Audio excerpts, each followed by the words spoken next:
Com deia, és un exemple, però un exemple per a nosaltres, un exemple de que no podem deixar de treballar. Avui així els enviem tots un missatge. Nosaltres no anem a rendir-nos, no deixarem de lluitar pel que és nostre. Els valencians tenim enguany alguna cosa més que celebrar el 9 d'octubre, el dia de tots els valencians. Avui la nostra diada serà potser només l'avançada d'un èxit encara més gran que el del nostre benvolgut rei nascut a Montpeller. Enguany tenim la mirada posada en una data molt pròxima, en aquest proper 20 de novembre.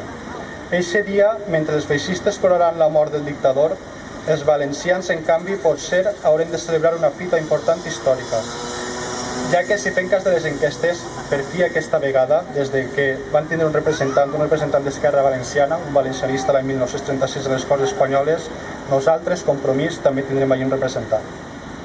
A Madrid hi ha moltes coses que solucionar i reivindicar, molta banda d'ofrenar-los glòries. Tindre una veu valencianista a Madrid, con la que tindrà Compromís fort i segur el pròxim 20 de novembre, com deia.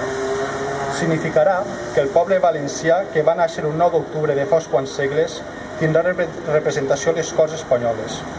El nostre candidat, Joan Baldoví, tindrà el seu espai per dir la nostra.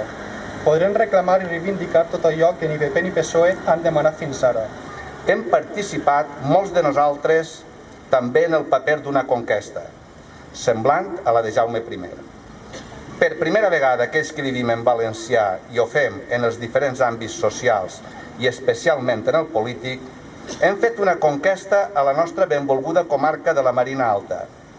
Tenim 8 alcaldies nacionalistes i el Parlament valencià un total de 6 diputats en l'anomenada coalició Compromís.